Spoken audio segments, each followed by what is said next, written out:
Jornal da Manhã, destaque final do professor Marco Antônio Villa. Queria hoje destacar a sentença da juíza doutora Eliana Cassales Tosi, sentença agora do dia 10 de fevereiro desse ano, porque em 2015, quando Luiz Inácio Lula da Silva era o todo-poderoso, mandava no Brasil, fazia o que queria, eu fiz um comentário no Jornal da Cultura, exibido pela TV Cultura, como é sabido, às segundas-feiras onde participo, fazendo críticas a ele e o apontando como chefe do Petrolão, na expressão minha, que depois o Ministério Público Federal fez umas expressões realmente melhores sobre ele, como, por exemplo, comandante máximo da organização criminosa, até eu acho melhor até. Mas a minha, eu fiz isso atacando o Lula e tal, e ele entrou, na época ele mandava, entrou com um processo contra mim, para os crimes de calúnia, difamação e injúria, que são tipificados aqui no nosso Código Penal, nos artigos 138, 139, 140, artigo 141. Justamente o Lula disse, de acordo, eu estou aqui com a sentença da juíza, que eu estava enxovalhando a sua reputação, a sua boa imagem, a honra, né, fazendo afirmações, eu estou lendo, sendo literal, mentirosas sobre sua trajetória política, conduta e identidade. Né? E que eu teria falado que ele era mentor de esquemas criminosos, imputando a prática de crimes de delitos como corrupção passiva, associação criminosa, tráfico de influência, tudo que estão previstos nos artigos 288, 317, 332 do Código Penal tal. Bem, e portanto ele entrou com processo de calúnia, difamação e injúria, somando tudo que ele estava pedindo, eu ia ficar 5 anos preso. Bem, naquele momento eles eram todos poderosos, Dilma na presidência, ele era o todo-poderoso, seria candidato em 18, né? As pessoas disseram, olha, não fala isso do Lula, ele vai te colocar na cadeia, hein? Tal. Eu falei, não, vou continuar falando, que eu já estava falando, na verdade, isso desde 1º de janeiro de 2003, né? De diversas formas, tal. Aí tivemos uma audiência no Barra Funda, né? Aqui no Fórum Central Criminal da Barra Funda, tal, na Avenida Doutor Abrão Ribeiro, tal. Eu foi a única que ele compareceu, de alguns processos que ele abriu, ele compareceu pessoalmente, foi lá na minha frente, e o juiz até me perguntou, na época, no momento estava com o juiz, se eu confirmava tudo o que eu tinha dito. Eu falei, confirmo sim, claro que confirmo, e disse na frente do criminoso de São Bernardo do Campo, do cafajeste, do ladrão, do corrupto, chamado Lula. Disse, eu falei, ele é chefe do maior desvio do recursos públicos da história da humanidade. O juiz falou, não, tá bom, pode parar, não precisa continuar, etc, tal. E reafirmo sempre, até morrer que o Lula é o maior corrupto da história do Brasil, né? E reafirmei.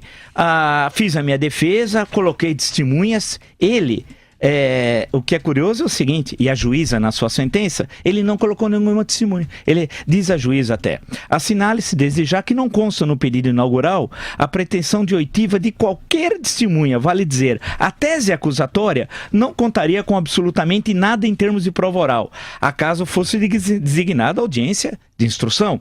Continua a senhora juíza.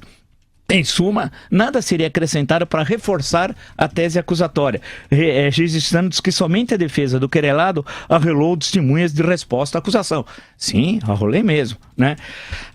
E aí a juíza deliberou, depois são várias páginas aqui, e diz assim, diz ela, com efeito dos elementos que constam dos autos, extrai-se que o fato narrado evidentemente não constitui crime.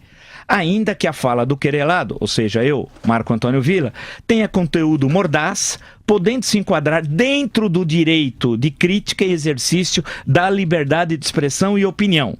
Continua a senhora juíza, as ofensas desferidas contra o querelante, o criminoso Lula, digo eu, não são de cunho pessoal, não atacam a pessoa natural e os seus atributos, mas sim sua atuação política, a administração que teria sido exercida pela pessoa pública. Essa a questão. A tentativa do Lula era uma forma de censura, de intimidação, era uma ameaça, tal. Achando que, por exemplo, com isso eu ia calar a boca. Lula, você não me conhece, sem vergonha.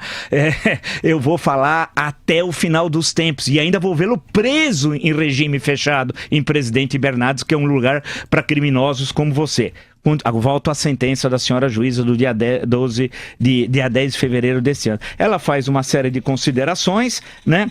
Aqui cita toda uma série de autores, como de hábito, em sentenças desse tipo, como Nelson Hungria, etc. tal, passa por Celso de Mello, né? A Cláudio Luiz Bueno de Godoy, etc. Vidal Serrano, né? Lembra que ele... O Lula, ele foi denunciado já pelo Ministério Público Federal, apresenta inclusive os processos, etc. Finalmente, né, diz a senhora na página 10 da sua sentença, que eu tenho aqui em mãos, né, diz ela: desta forma, no presente conflito de direitos fundamentais e tratando-se de ofendido pessoa jurídica e notória com vida política, a fala do querelado não tem, ou seja, eu, não tem o condão de configurar crime, razão pela qual a absolvição sumária é medida que se impõe.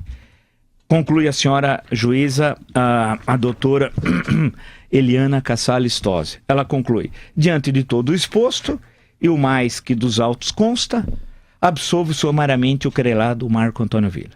Ou seja, está aqui. E o que significa isso? Significa liberdade. Significa enfrentar o projeto criminoso do poder. Significa... porque só sobe nas nossas costas quando a gente se curva, né? Enfrentar criminosos como Lula, ele não vai ganhar, a vitória vai ser nossa. Nós conseguimos derrotar Dilma Rousseff da presidência da República. Imagina o que é isso, tirar esses criminosos. Ele estava na Casa Civil preparando a candidatura, ele e Lula, entenda-se, a 2018, eles iam transformar o Brasil na Venezuela. Eles perderam. Quem ganhou foi o Brasil. Portanto, enfrentar Lula e receber uma sentença como essa, de absolvição por parte da juíza, a doutora Eliana Casale Tosi, faz com que a gente fique mais animado, passe a acreditar cada vez mais na justiça e que um dia nós vamos proclamar a República no Brasil.